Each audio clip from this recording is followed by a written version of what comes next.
कि इमरान खान को फौरी तौर पे जो जैली और फर्जी मुकदमात में रखा गया है वो मुकदमात खत्म किए जाएं। सवाल हुआ नवाज शरीफ से, उसने लफ्ज नहीं बोला भारत, और जो पंजाब के चीफ मिनिस्टर हैं उसने भी अभी तक लफ्ज भारत नहीं बोला। भारत लफ्ज भी नहीं उन दोनों ने बोला। जब तक इमरान खान रिहा नहीं होते और इमरान खान बाहर नहीं आते, वो कौम के सामने अपना मौक़िफ़ नहीं रखते, जो मर्जी इजलास बुलाएं उसका कोई नतीजा नहीं निकल सकता। अपनी समत, एक तरफ हुक्मरान ये कह रहे हैं कि हमने मुकम्मल तैयारी कर ली है कि हम उनको मुंह तोड़ जवाब देंगे, और मुंह तोड़ जवाब क्या दिया है? सनम जावेद और उसका मियाँ उठा लिया कि जंग किसी के भी मुफाद में नहीं होती, और जंग की कुछ लोगों को बड़ा शौक है कि समझते हैं कि सोशल मीडिया पे लड़ी जाएगी। जंग ज़मीन पे लड़ी जाती है और दोनों तरफ से उसमें इंसान लड़ते हैं और दोनों तरफ से नुकसान होता है।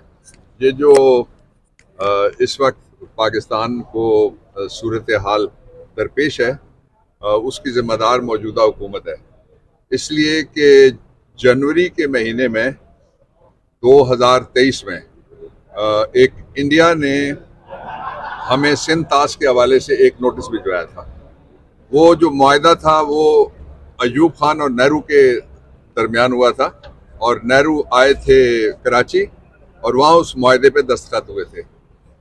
उस मुआहदे के हवाले से जो गारंटर समझ लें या फैसिलिटेटर्स था, वो हमारा वर्ल्ड बैंक था दोनों तरफ का।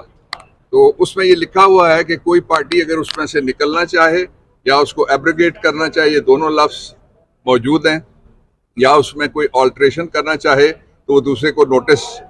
पहला सवाल तो ये है इस हुकूमत से कि जब नोटिस आया था इंडिया का, उस वक्त से लेके ये पहलगाम तक और उसे एक दिन पहले तक जो इंडिया ने फॉल्स फ्लैग किया है, उस तक आपने सिंध ताश मुआहदे को बचाने के लिए क्या किया है? दूसरी बात यह है कि इस वक्त जो हुकूमत बैठी हुई है, सारी दुनिया को पता है, इंडिया तो पड़ोसी है, उनको भी पता होगा कि वो हुकूमत वो है जिसको एक जीते हुए आदमी को जेल में डाल के हुकूमत में बिठाया गया। इसलिए ये ना कौम मुत्तहिद कर सकते हैं और ना ही कोई तगड़ा बयानिया बना सकते हैं। इसलिए ज़रूरी है कि इमरान खान को फौरी तौर पे जो जैली और फर्जी मुकदमात में रखा गया है वो मुकदमात ख़त्म किए जाएं, और कैंगरू कोर्ट्स की बजाय फेयर ट्रायल उसका होना चाहिए, पब्लिक होना चाहिए, जिसमें आप लोग भी मौजूद हो और देखें कि ट्रायल क्या होता है, और वहाँ मजालिम हैं जो फैशिज्म के वो क्या होते हैं। इन दोनों में फ़र्क आपको नज़र आएगा।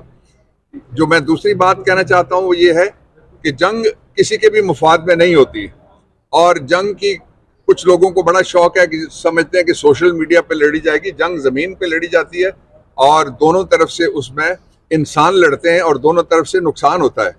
पाकिस्तान को इस वक्त जिस बात की ज़रूरत है फौरी तौर पे वो ये है कि हम अंदरूनी तौर पे दुरुस्त करें अपनी समत। एक तरफ हुक्मरान ये कह रहे हैं कि हमने मुकम्मल तैयारी कर ली है कि हम उनको मुंह तोड़ जवाब देंगे, और मुंह तोड़ जवाब क्या दिया है? सनम जावेद और उसका मियाँ उठा लिया। कौम तो समझ रही थी जाएंगे बॉर्डर पे कुछ पकड़ के लाएंगे, शहबाज शरीफ और मरियम दोनों। और फिर जो पंजाब में जिस तरह से माहौल बनाया जा रहा है, पता लगता है शरीफ खानदान की मलकियत है। उसके 5 दरियाओं के बारे में सवाल हुआ नवाज शरीफ से, उसने लफ्ज नहीं बोला भारत, और जो पंजाब के चीफ मिनिस्टर हैं उसने भी अभी तक लफ्ज भारत नहीं बोला। भारत लफ्ज भी नहीं उन दोनों ने बोला।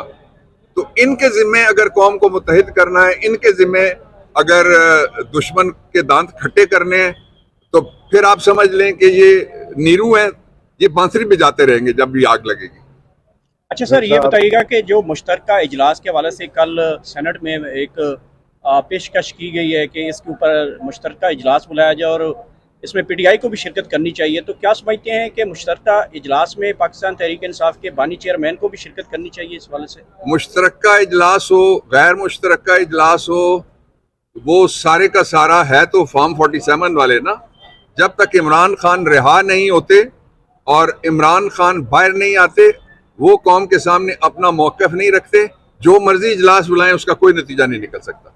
मैंने पहले कहा है कि इमरान खान को बाहर निकालेंगे तभी जाके जितने भी इजलास हैं उनका कोई नतीजा, कौम रैली अराउंड करेगी, सारे लोग उसके गिर्द जमा हो जाएंगे और कौम ताकत महसूस करेगी इमरान की मौजूदगी की वजह से।